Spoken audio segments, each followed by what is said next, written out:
A weary back may bend, but a weary heart will break if help never comes. Jace Halston repeated that old saying to himself more often these days, mostly to keep from collapsing face first into his pillow the moment he walked through the door. Life had turned into a marathon of never-ending obligations, rent reminders tucked under the welcome mat, grocery bills that seemed to multiply on their own, and a daughter who miraculously outgrew shoes every 14 days like it was her spiritual assignment. Their little duplex was warm and lived in, but everything inside it carried a second-hand history. The couch sagged in the middle like it was contemplating retirement.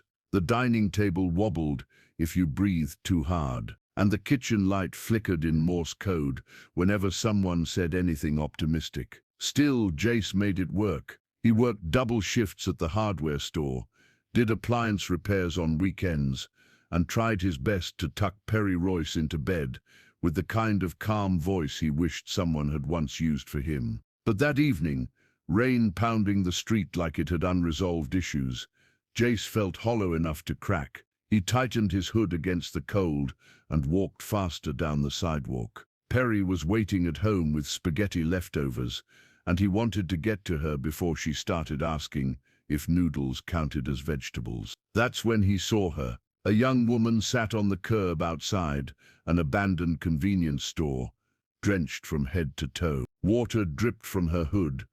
Her hands trembled around the straps of a worn backpack. She looked like someone who had tried to outrun something big and failed just at the finish line. Jace slowed. He wasn't the type to poke his nose into strangers' troubles.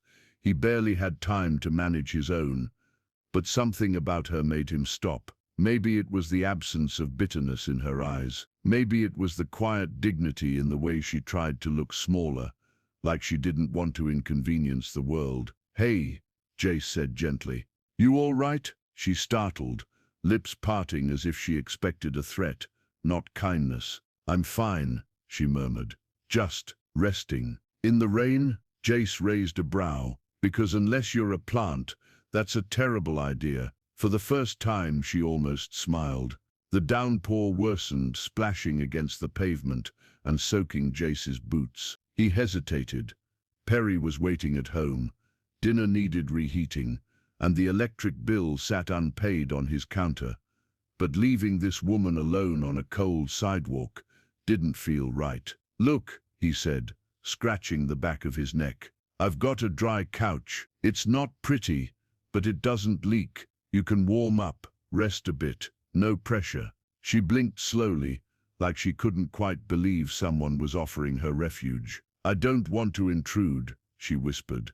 "It's intruding if you kick the door in. It's not intruding if I invite you." This time she did smile, small and tired, but real. "Okay," she said softly. "Thank you." He led her through the rain, the two of them huddled beneath his jacket as they hurried down the street toward home. By the time they stepped onto his porch, water ran off their clothes in rivers. Jace pushed open the front door, trying not to think about how crazy this probably looked. Inside, Perry gasped from the hallway.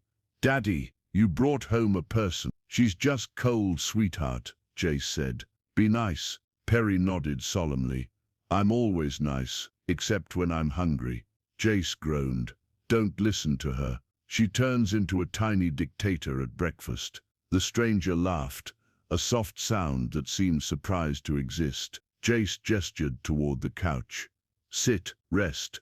I'll grab a towel. If the couch tries to eat you, kick it. It respects strength." As the door clicked shut behind them, Jace felt it, something shifting in the air, something uninvited, unexpected, maybe even dangerous. Destiny had stepped quietly into his home, and nothing about their lives would be the same. The house always felt different when someone new stepped inside, sometimes heavier, sometimes louder. But with Mira Ellington standing barefoot in his living room, wrapped in one of his old towels like a reluctant burrito, it felt lighter. It was unsettling. Jace busied himself in the kitchen, pretending to organize things he never organized. The man hadn't alphabetized anything in his life, But suddenly he was rearranging pepper shakers, as if Gordon Ramsay was coming for inspection. Meanwhile, Mira looked around the cozy space, photos on the wall of Perry, with crooked ponytails, a bookshelf full of repair manuals, a stack of unpaid bills, pretending not to be unpaid. She touched none of it, but her eyes softened with each detail. Perry hopped onto the couch beside her. "Do you like cartoons?" the little girl asked with absolute seriousness. "I can tolerate them," Mira said. Perry gasped. "Daddy, she tolerates cartoons. We can keep her." Jace nearly dropped a pan. "We're not keeping her like a stray cat, Perry." "Why not?" Perry demanded. "She's quiet, and she doesn't bite." Mira covered her laugh behind her hand. Jace sighed. "She is a guest. Guests don't get kept. Guests rest, and then leave when they feel better." Mira glanced down at her hands. "Just until I find somewhere dry." But the way Perry leaned against her, the way Mira instinctively tucked a strand of the child's hair behind her ear, suggested something deeper brewing. The days blended into something dangerously comfortable. Mira said she'd stay one night. Then one night became two. Two slipped into a week, and Jace didn't know how to ask her to leave, or if he even wanted her to. Mira tried to make herself useful without ever being asked. She washed dishes at night, humming like a woman finally allowed to be human. She packed Perry's school lunch with notes like, "Believe in yourself, and also finish your carrots." She swept the front porch despite Jace insisting, "It's just dust. The wind will bring more. This is a losing battle." She tightened the loose screws on the hallway shelf, muttering, "Whoever installed this must have been emotionally unstable." Jace coughed. "That was me." "Oh, are you saying I'm emotionally unstable?" "Possibly." Perry snorted orange juice out her nose. Mira kept apologizing. Jace kept blushing, and Perry kept requesting Mira braid her hair in the morning, because Daddy's braids looked like noodles that gave up on their dreams. Mira laughed every time. Every laugh made Jace look up. Every look made her heart stutter. Neither said anything. Mira folded laundry like she'd trained in an elite towel-folding academy. She drank tea with perfect posture, even when wearing fuzzy socks. She read bedtime stories with a soft musical cadence Perry adored. She whispered, "Thank you for everything, even a glass of water." She lived gently, but with a quiet ache in her eyes, as if she were afraid she would break something just by existing. And Jace, who had worked around jagged edges his whole life, found himself wanting to protect that softness, even though he had no idea who she truly was. The night everything changed between them. One evening, Jace came home late from the hardware store, shoulders tight with exhaustion and the weight of the world. When he walked in, expecting silence, he found something he hadn't seen in years: Mira and Perry dancing in the living room. The music wasn't even real, just Perry humming a tune with zero sense of rhythm, while Mira spun her around the rug, laughing so hard she nearly fell. Jace stopped in the doorway, stunned.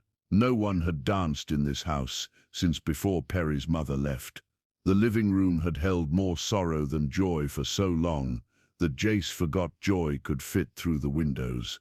Mira saw him and paused, breathless, cheeks flushed. "Sorry," she said. "We got carried away." Jace swallowed around the knot in his throat. "No," he said quietly. "This is nice." Their eyes met, warm, hesitant, full of something neither understood yet. Then Perry grabbed both their hands and made them join her improvised dance, where all rules were broken, and the only requirement was not stepping on each other's toes. Jace stepped on Mira's toes, twice. Mira stepped on his once. Perry stepped on everyone, proudly. When the dancing ended, Mira collapsed onto the couch, laughing into her hands. Jace found himself sitting beside her, without remembering how his legs moved. Perry climbed onto his lap and announced, "Daddy, I like her." Jace glanced at Mira. "Yeah," he said softly. I like her too. Mira turned away, pretending to adjust a pillow, but Jace saw her smile, small, beautiful, and dangerous. That was the moment the air changed. That was the moment tension slipped into something deeper. And that was the moment Jace realized this stranger wasn't blending into their home. She was becoming part of it. Nights grew warmer with her presence. Mornings grew lighter. Meals tasted less lonely. Jace found comfort in the way she brewed tea in the quiet hours. Mira found safety in the way he said, "Take your time," to everything she did. Perry began calling her Mimi, which Mira pretended not to like but never corrected. And though none of them said the word, something undeniable lived in the spaces between them, something tender, something fragile, something blooming. This was no longer about shelter. This was connection. This was danger of the sweetest kind. This was the beginning of love. By the end of the first week, Mira Ellington had become such a natural part of Jace Holston's household that even the squeaky floorboard near the bathroom learned how to predict her footsteps. She cooked sometimes, not well, but with enthusiasm. She hummed while sweeping, often forgetting the lyrics to songs and inventing new ones that made Perry giggle uncontrollably. She organized Jace's tool drawer, labeled his spices, and scrubbed his coffee machine until it gleamed like it had been rescued from a museum. Jace trusted her, and Mira seemed to breathe for the first time in years, but everything changed the night they folded laundry together. It was a quiet Thursday. Jace had come home tired, shirt half untucked, hair disheveled, face smudged with something that looked suspiciously like paint and regret. Mira sat cross-legged on the rug, with a basket of freshly dried clothes between them. Perry lay nearby on her stomach, coloring aggressively like the crayons had insulted her earlier. Jace held up one of Perry's tiny socks. "How can something so small make this much laundry?" Mira shrugged. "She's efficient. You should see the castle of socks my father's estate staff used to fold." "I say used to because I never helped." Jace snorted. "I believe that." She gasped playfully and hit him with a towel. He retaliated by tossing another towel at her. She shrieked and dodged. Perry popped her head up. "Are you having a towel fight without me?" "No," Jace said firmly. "Yes," Mira whispered. Jace gave her a look. Mira looked back like she hadn't just betrayed him. And then, because the universe loves romance, a warm silence settled over them, snug and inviting. Their hands brushed. They both froze. The air shifted. Mira's breath hitched the tiniest bit, and Jace felt something roll down his spine that had nothing to do with fatigue. She handed him a shirt. He handed her a folded towel. Their fingers lingered, not long enough to call a touch, but long enough to call trouble. Jace cleared his throat. "You know you really don't have to help me with all this." She tilted her head. "I want to. You shouldn't feel obligated." "I don't." Her voice was too soft, too honest. "If anything, this feels nice." Jace looked at her then, really looked. Her smile was small but real, her eyes warm, and her face, illuminated by the low lamp, looked far too familiar for someone he'd only known for days. He swallowed. "Yeah," he murmured. "It does." Mira picked up one of Jace's shirts, a simple grey tee that had clearly survived more shifts than a soldier, and held it up with a smirk. "You know," she said, voice dipping into something playfully dangerous, "if someone wrote a book about this, it would sound like a romance cliché." "Oh yeah?" Jace asked. "Which one?" She leaned closer, eyes sparkling. "The one where a struggling single dad took in a disguised stranger, then found out she was a billionaire." Jace burst into laughter. "Right, because billionaires love hiding in my living room." Her smile faded, but not out of fear, out of nerves. "What if," she whispered, "it wasn't a joke?" Jace's laughter died. His heart dropped straight into his boots. "Mira," he said slowly, "what are you saying?" She put down the shirt and sat up straighter, her hands clasping tightly in her lap. For the first time since she arrived, she looked truly scared. "I didn't come here by accident," she said. "I mean, the rain made me stop, but I wasn't wandering aimlessly." He said nothing. His silence encouraged her to continue. "I come from a world that looks glamorous on the outside and feels like a prison on the inside. Cameras, board meetings, family obligations, deals I didn't choose, expectations I never agreed to." Jace's brow furrowed. "Mira, what are you saying?" She inhaled shakily, like she was about to dive underwater. "My full name is Mira Ellington." She watched the recognition spark in his eyes. "My family owns Ellington Technologies, and the board expects me to inherit leadership someday." Jace blinked, twice, 3 times. "You're joking." She shook her head. Perry looked up. "Is that why you eat yogurt slow like rich people?" "Perry," Jace muttered. "Not the time." Mira gave a tiny embarrassed nod. "Yes, that is why." Jace sat back, stunned. You're a billionaire." "A reluctant one," she clarified. "I ran away because I wanted to feel human again, not watched, not controlled, not used." He looked at her with new eyes and the same heart. "Mira, why tell me this now?" "Because," she whispered, lowering her gaze, "I care what you think of me." Jace's heart thudded painfully. He reached out instinctively and touched her hand. "Mira," he said gently, "I think you're incredible." Her eyes lifted, shimmering with relief. "Even if you're secretly richer than this entire town put together," he added, with a crooked smile. She laughed, shaky and soft. "I don't want to be that person around you." "Then don't be," he said. "Be you." Their faces were inches apart now. Their breaths mingled, their fingers interlaced without permission from their brains. They were one heartbeat away from a kiss, one tiny shift from falling into something undeniably tender, one breath away from changing everything. "Daddy," Perry announced loudly. "Mira folded your underwear weird." They jumped apart. Jace coughed. Mira pretended to examine a sock. Perry held up a pair of boxers as if displaying evidence in a courtroom. And just like that, the tension broke, but not completely, not even close, because now the truth was out, and the truth had only brought them closer.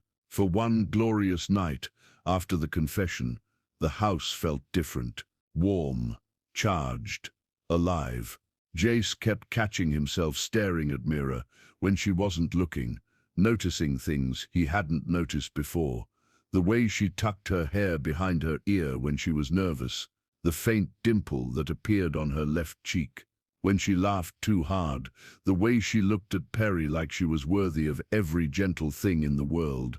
Mira moved around the house with a new kind of quiet confidence, as though telling her truth had freed a weight she'd been carrying alone for years. But peace, real peace, has a terrible habit of arriving right before disaster. And disaster arrived at 6:17 the next morning. Jace was pouring cereal for Perry when a strange buzzing filled the air. At first he thought it was the neighbor's ancient lawn-mower coughing itself awake again, but the sound grew louder, high-pitched, mechanical, intentional. Mira froze mid-step, spoon in her hand, her face drained of color. That's a drone," she whispered. "A what?" Jace frowned. "Look outside," she said.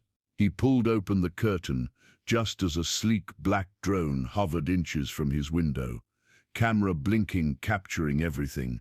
Jace stumbled backward. "Why is there a spy robot outside my house?" "I didn't order one." Mira grabbed his wrist. "They found me." Those 3 words crashed through the kitchen like thunder. Before Jace could react, the drone zipped upward, joining 2 more waiting like vultures above the street. Perry peeked out from behind his leg. "Daddy, or those robot birds?" "No, sweetheart," Jace muttered. "Those are grown-ups who don't know how to mind their business." By noon, their quiet street looked like the beginning of a parade no one asked for. A van with a satellite dish parked sideways on the curb. A woman holding a microphone jogged across Jace's lawn like she owned the soil beneath it. Men in suits whispered urgently while pointing at phone screens. A camera crew positioned themselves directly across from his mailbox. Perry pressed her face to the window and gasped. "Daddy, our house is famous." "Fantastic," Jace muttered. "Exactly what I wanted. Celebrity-level stress." Mira stood behind him, trembling, her hoodie pulled tight around her face. "I didn't think they'd find me this fast," she whispered. "Silas must have escalated the search." "Who's Silas?" Jace asked. "A board member who believes he owns me," Mira said bitterly. "He's been trying to force me back for months." Jace felt his protective instincts ignite. "Well, he's not coming inside this house." But as he spoke, two reporters spotted him through the window and rushed forward. Sir, are you the man Mira Ellington is hiding with? How long has she been staying here? Are you romantically involved? Did you know she's worth billions? Are you after her inheritance?" Jace's jaw dropped. "Why would I want her inheritance? I can barely handle her cooking," Mira groaned. "Jace, I meant that kindly," he added quickly. By afternoon, the chaos spread further into Jace's real life. Dana Rourke, his boss at the hardware store, called him into the back office. Dana shoved a magazine in his face.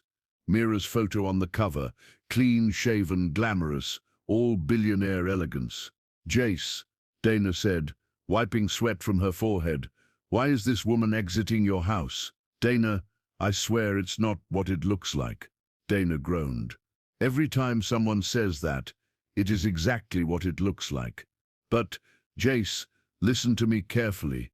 If the store becomes part of a scandal, the owner will blame me, and I don't have the stomach for unemployment. My cholesterol can't handle stress. Do you understand?"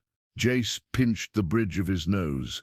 "Dana, I didn't sign up for a scandal. I signed up for minimum wage and seasonal price tags." That evening, while Jace carried groceries inside, Mrs. Marla Kent from next door yelled across the fence, "I told you not to trust strays, Jace. Pretty ones are the worst kind." "She's not a stray," Jace muttered. Marla pointed a judgmental finger. "Mark my words, no woman with perfect eyebrows is ever running from something small." Perry leaned out the door. "Miss Marla, Daddy said eyebrows don't determine moral character." Jace choked. "Perry," Mira laughed from inside, but the laughter didn't reach her eyes. That night, when the house was finally quiet again, Jace sat on the couch with his head in his hands. Mira hovered near the doorway, guilt weighing on every line of her face. "I'm so sorry," she whispered. "I never wanted this for you." "I know," he said quietly. "I thought I could stay hidden longer. You should have told me sooner." She looked away. "I was scared. I was too," he admitted, "but I still would have listened." The silence that followed wasn't warm anymore. It was suffocating. Mira's voice cracked. "They think you're manipulating me, using me. They're digging into your life, Jace. Into Perry's. They'll twist everything." She stepped closer. "Let me handle it, please. I can fix this." Jace stood abruptly. "No, I don't need fixing. I just needed honesty." Her eyes filled with tears. "I was trying to protect you, and now everything is falling apart," he snapped. Perry's soft voice echoed from the hallway. "Daddy?" Jace turned, startled. Perry stood there, clutching her stuffed otter, eyes wide with confusion. "Mira looks sad," she whispered. "Did she do something bad?" Jace softened instantly. "No, honey, she didn't do anything bad." But Mira inhaled a shaky breath, then looked at Jace with a sorrow that made his chest ache. "Yes," she whispered. "I did, and I'm sorry." She walked toward the door. "Mira," Jace reached out, but she stepped back. "I won't be the reason your life falls apart," she said quietly. "I'll go." He froze. He didn't want her to go. but fear had wrapped around his throat, too tight to speak through. Mira opened the door, rain splashing softly outside. She turned once, eyes glassy, heart broken, hopeful he'd say something. He didn't, not because he didn't care, but because he cared too much. She stepped out into the rain, and closed the door behind her, and the sound of that door clicking shut felt like the end of something beautiful. The days after Mira walked out were the longest Jace Halston had ever lived. The house felt wrong. Too quiet, too still, too balanced, and somehow empty in all the wrong places. Perry Royce sensed it first. Children always do. Every morning she padded into the kitchen holding her stuffed otter and asked, "Daddy, is Mira coming back?" And every morning Jace lied a little. She's visiting someone, or she's resting, or on one particularly tired morning, she's probably fixing someone else's shelf. But the truth pushed deeper into him every day. He had let her go. He had pushed her out. He had failed to say the one sentence that was pounding in his chest. Stay. It was a cold Wednesday afternoon when Jace found the envelope in his mailbox. The handwriting stopped his heartbeat.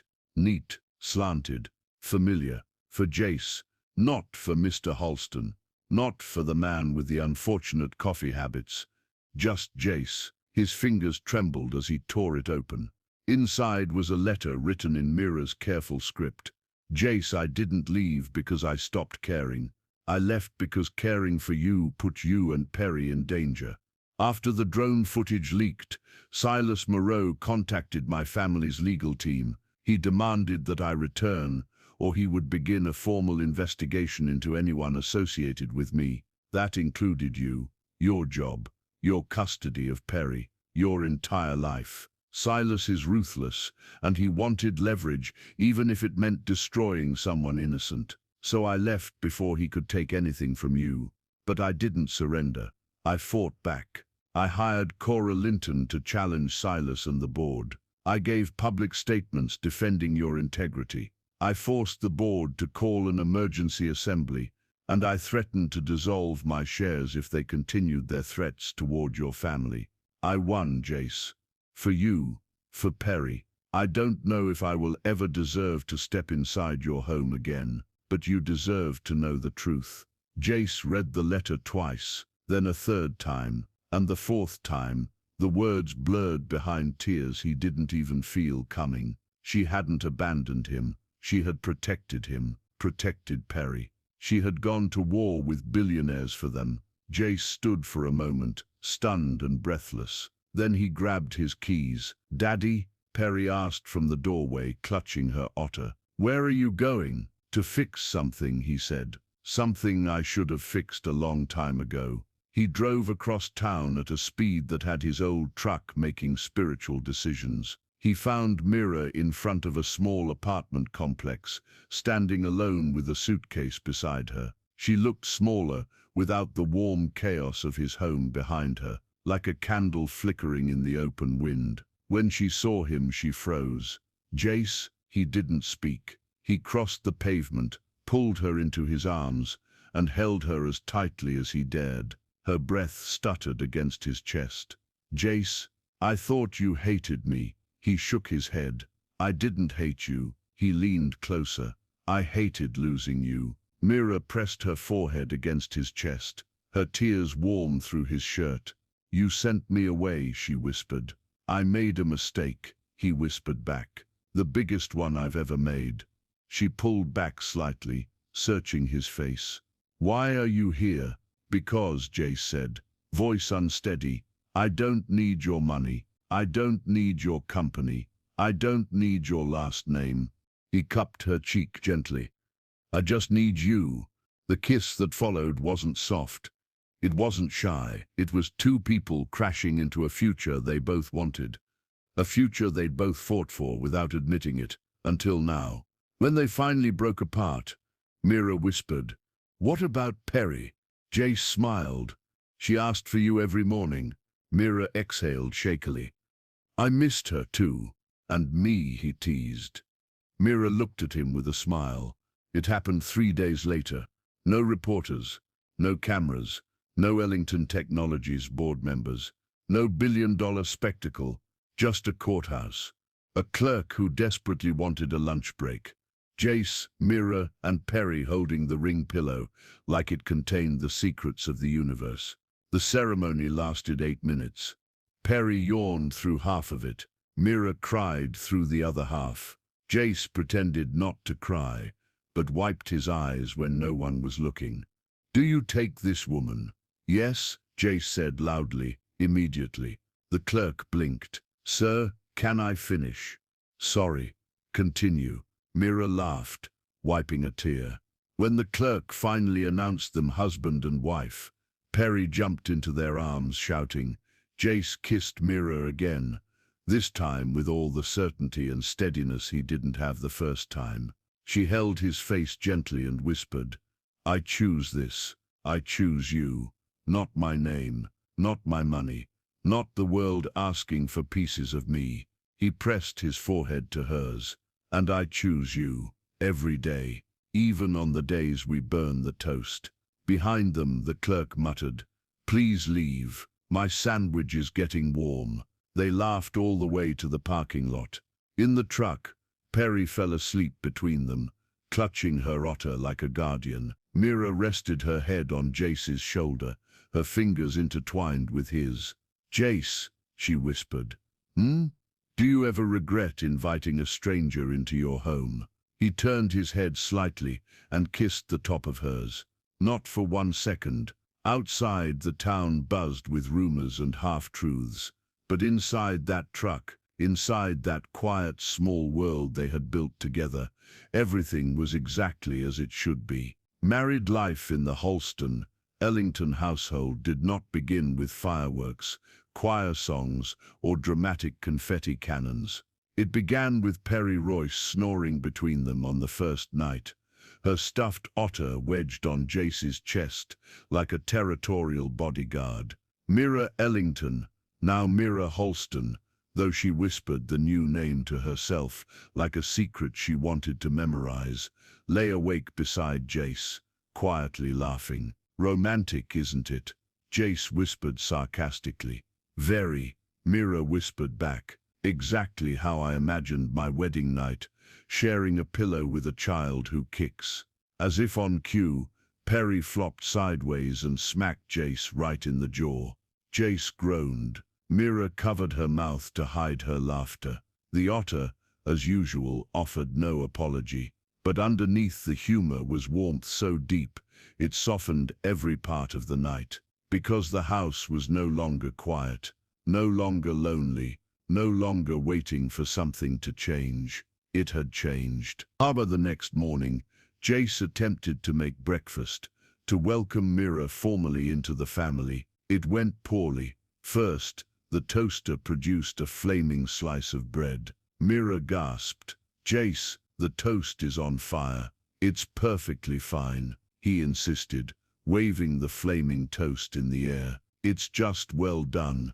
"It's cremated," Mira corrected. Perry clapped. "Daddy made volcano toast." Jace dropped it into the sink with a hiss. "Well, that went well." Mira pushed him aside, rolling up her sleeves. "I'll cook." "You sure?" Jace asked. "I'm capable." "No," Perry said immediately. "You're not." Mira's first attempt at scrambled eggs stuck to the pan like it owed rent, and her pancakes turned out square. Square. Jace lifted one with his fork. "Did you fold these?" "I don't understand how they became geometric," she said, baffled. "I followed the instructions exactly." Jace leaned close, voice low. "Mira, did you sift the flour?" She blinked. "Sift? Why would flour need grooming?" Jace nearly fell over laughing. Perry whispered loudly, "Mira doesn't know about pancakes." Mira crossed her arms. "In my defense, chefs always did the cooking where I'm from." Jace kissed her temple. "Then you're doing great." Mira's smile softened. "When you say it, I believe it." Days warmed into routines that felt effortless. Jace taught Mira how to grocery shop on a budget. She stared at prices in disbelief. $7 for grapes. Are they magic grapes? Mira taught Jace how to organize finances using a color-coded spreadsheet. He stared at the computer. Mira, you made the electricity bill green. It felt right, she said. Perry started calling Mira, Mommy Mira, without permission or hesitation. Mira cried in the laundry room for 5 minutes, overwhelmed, clutching a pair of Perry's socks like a sentimental lunatic. Jace pretended he didn't hear her sniffling behind the dryer. Their evenings were soft and slow, Mira reading bedtime stories with dramatic voices, Jace washing dishes while humming off-key, Perry asking questions like, if we love each other too much, will we explode? No, Mira always answered, we'll just shine brighter. And Jace, he watched Mira in those moments and realized something startling. He was no longer waiting for the other shoe to drop. He was home. One night, after putting Perry to bed, Mira found Jace sitting on the couch, staring at the framed photo of his late parents. She sat beside him quietly. He didn't speak at first. Mira, he said finally, I spent years convincing myself that love was a thing other people got to keep, not me. Her hand slipped into his. And now, he whispered, I get to come home to someone who chooses me, even when she's terrible at pancakes. She laughed softly and leaned her head on his shoulder. I choose you every day, Jace. And I choose you, he whispered, brushing his thumb along her knuckles. Even when you alphabetize my spice rack like a librarian with superpowers, it brings order to the chaos, she protested lightly. It brings confusion to my dinner, he countered. They kissed then, slow, lingering, tender. The kind of kiss built on trust, not urgency. The kind that says, I'm here, I'm not leaving. Their intimacy grew in the quiet hours, when Perry slept and the world outside lost its noise. Jace discovered Mira loved slow touches. Mira discovered Jace loved when she laughed into his neck. They discovered they were both incredibly bad at whispering without giggling. And their nights were not grand or wild. They were gentle, honest, warm, passion, yes, but layered with a softness they both desperately needed. The softness of being seen, claimed, and safe. Afterward, Jace often traced circles on her back, whispering, I didn't think happiness would ever find me again. Mira would kiss his chest and whisper back, it didn't find you, you found me. Slowly, Mira began stepping back into the Ellington world. But this time, she did it on her terms. She hired local staff from the town to help launch a new satellite office. She held board meetings via Zoom, often with Perry climbing into her lap mid-call. She confronted Silas Moreau publicly, forcing him to step down. She reinstated ethical policies her family had ignored for years. Long meetings. One afternoon, while Mira typed away furiously, Jace placed a cup of tea beside her. She looked up, softened, and whispered, you know, with all your support, I feel unstoppable. He kissed her forehead. That's because you've always been unstoppable. I just keep you hydrated. Laughter flowed through the halls. Perry slept peacefully without asking where Mira went. Jace stopped flinching at unexpected joy. Mira finally had a place where she was loved without conditions, expectations, or headlines. The house was still small, still uneven, still squeaky in the hallway. But Mira loved every imperfection of it, because this was where she became human again. This was where she became family. This was where she became loved. Together they built a life full of warmth, full of love, full of happy chaos, full of second chances. A life worth everything they had fought for. A full year had passed since Mira Ellington first stepped, shivering, exhausted, terrified, into Jace Holston's home. Now she stepped into it as Mira Holston, wife, mother, partner, and the woman who had rebuilt her life from the ground up. It wasn't fame that found her again. It wasn't the board demanding her return. It wasn't gossip or cameras or the legacy stamped with the Ellington name. It was peace, real peace, earned peace, shared peace. Perry Royce humming while brushing her teeth. Jace and Mira passing each other in the hallway just to steal a kiss. Mira's laptop dinging with corporate updates she no longer feared. The slow, soft rhythm of a family who finally trusted the ground beneath them. Life was simple now, yet fuller than any mansion Mira had ever lived in. It happened unexpectedly. One afternoon, Jace and Mira were leaving the grocery store when a group of reporters spotted them. Microphones were raised, cameras flashed, shouts echoed. "Mira, Mira, why did you marry a single father? Miss Ellington, is this a PR stunt? Do you regret leaving your billion-dollar life? Jace, how does it feel to marry up?" Jace tightened his hold on Perry's hand as she clung to his leg. Mira stepped forward, not as a billionaire, not as a public figure, but as a wife defending her family. "I didn't marry down," she said, calmly, her voice steady. "I married right." The crowd fell silent. Jace blinked, floored. Perry whispered, "Daddy." She just roasted the reporters. Mira continued, shoulders squared, chin lifted. "I married a man who showed me kindness when I had nothing. A man who opened his home to a stranger without asking for a single thing in return. A man who raised a brilliant child on sheer will and love." She slipped her hand into Jace's. "I didn't choose him because of where he lived or what he earned," Mira said.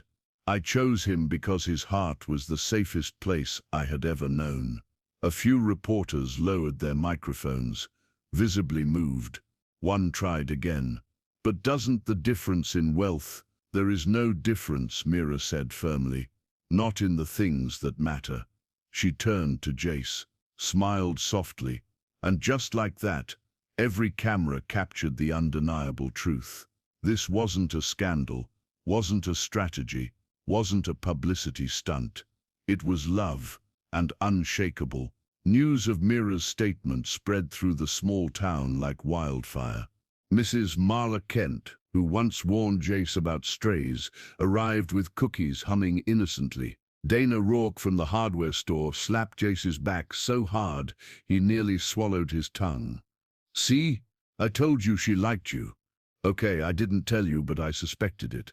Now don't quit. Your salary may improve someday." Even Mr. Kellen Boyd, the landlord, cleared his throat awkwardly on their porch and muttered, "Well, guess I misjudged things. The rent is the same, but welcome." Mira laughed, warm and relieved. Jace shook his head.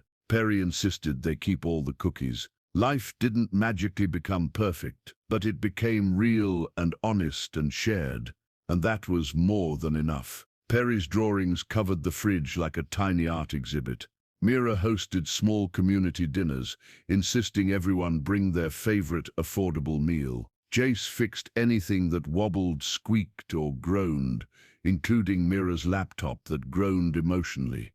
They took road trips in Jace's old truck, singing badly to songs no one could remember the lyrics to. They laughed until late at night. Jace teasing Mira about her square pancakes, Mira teasing him about his emergency dancing, and Perry insisting she was the funniest in the house. And when nights grew quiet, Jace held Mira close, grateful for the stranger who once sat alone in the rain and wandered into his life. Mira would whisper into his chest, "I found myself in your home." Jace would whisper back, "And I found my future in you." Perry often jumped on the bed at that moment shouting, "Group hug," and forcing them together like a tiny, enthusiastic referee of love. On a warm summer evening, they stood on the porch, watching the sun melt into the horizon. Perry slept inside, curled around her otter like always. Jace slipped his arms around Mira's waist, resting his chin on her shoulder. "Do you ever miss it?" he asked quietly. "The mansions, the wealth, the world you left?" Mira leaned back into him, smiling softly. "I don't miss anything," she whispered, "because everything I ever wanted is here." He kissed the side of her neck. "And everything I ever feared losing is here too." She turned, cupping his face gently. "No fear," Mira told him. No leaving, no secrets, no running. Just us? Jace asked. Just us, she confirmed. For as long as breath stays in our bodies, the wind carried their vow across the yard, soft, unshakable, carved into the evening like a promise written in light. Jace held her close, feeling the truth of it settle deep. He wasn't alone anymore. She wasn't searching anymore. Perry wasn't missing anything anymore. They were a family, a real one.